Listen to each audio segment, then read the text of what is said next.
What is going on, everyone? Welcome back to another lesson. Today we're going to talk about major arpeggios on guitar. You might know, guys, that when you improvise you either use scales or arpeggios, so knowing the arpeggios is actually particularly important if you like to improvise and play solos. So for lead guitar, they're also incredibly helpful to really understand the fretboard, recognize notes, degrees, and see the music theory that you learn in practice, on the fretboard of the guitar. So what I like to do today is really showing you a way of connecting, linking the arpeggios on the fretboard, reaching 3 octaves of extension.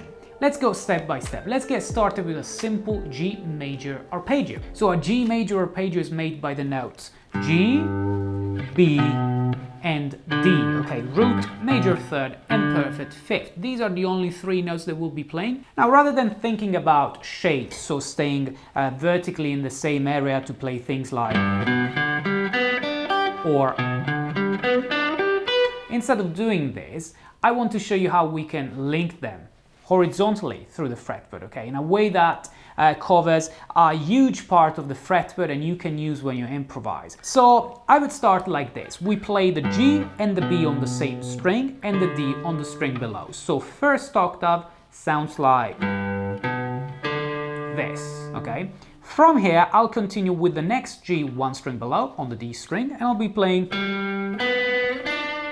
this thing. See that I'm already moving horizontally here, okay? I'm not like stretching the finger like that, but I'm really sliding here to reach this note. And so far, I've covered root, third, fifth, root, third, fifth on 2 different octaves.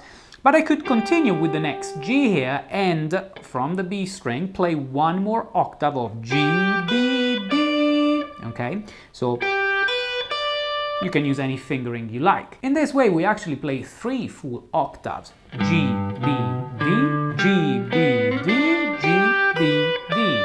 Okay, this is already quite good because it shows you 3 full octaves of this arpeggio, but we might also like to use 1 more G to have a more complete point of view on this. The G that we're going to use is this one, so the G straight after the D where we stopped before, okay, and this is going to be a note which effectively is 3 octaves higher than the G where we started from, okay. So let's play everything slowly.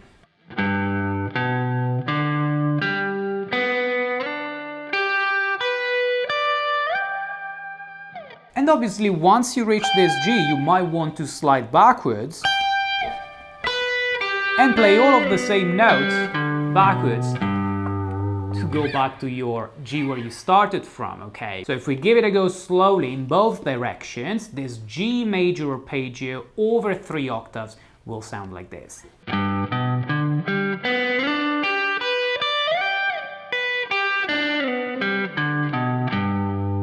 The only thing you should notice, guys, is that sometimes I actually like to play slides or hammer-ons and pull-offs to sound a little lighter, really, when you play all of these notes. Okay, and now that we learned how to play this arpeggio over 3 different octaves in both directions, the G major arpeggio, let's talk about how to actually practice this.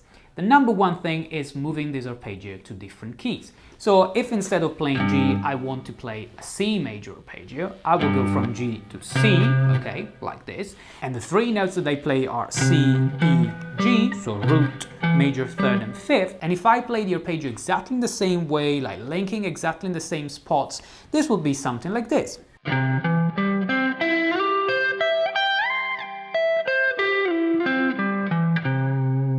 Okay, so exactly the same as G, starting from the note C this time because we are playing C major arpeggios. And because G and C are 1/4 apart, we could actually apply these to the circle of fourths or even just a little portion of the circle of fourths. And this could be a good way of practicing them, I would say almost on a daily basis, to make sure that you always have them under your fingers. So I'll be playing a few keys of the circle of fourths. You can obviously feel free to continue the exercise if you like it, including all of the other keys of the circle of fourths. Now, just a little disclaimer, if you guys have a Strat like mine, or in general any guitar which has only 21 frets, you can't really play this exercise on all of the keys of the circle of fourths, and the reason for it is because sometimes you need to go higher than this D flat that you have as 21st fret, okay, on the first string. So for instance, if I play the keys E flat, but also D and E, so 3 keys in total, you can't really play the final note. So in that case, you can just stop on the perfect fifth and come back, okay? I'll be doing this on the E flat key now to show you how that looks like, okay?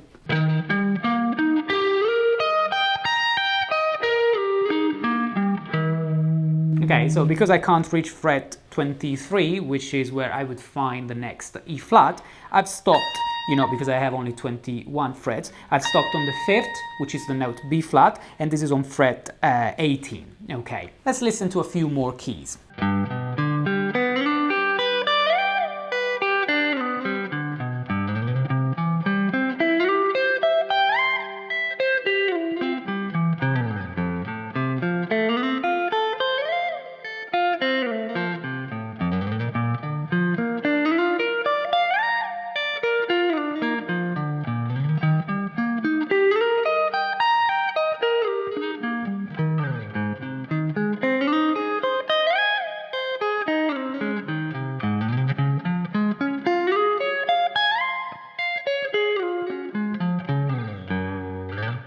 So it's a nice little exercise, and it's really lots of fun to play, and it really helps visualizing the right notes on the fretboard.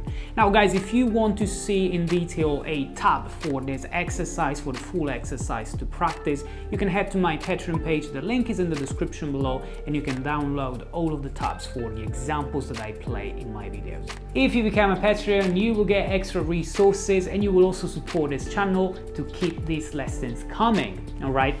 Anyway, thanks a lot for watching this video, guys. This was the video guitarist. Have a great day.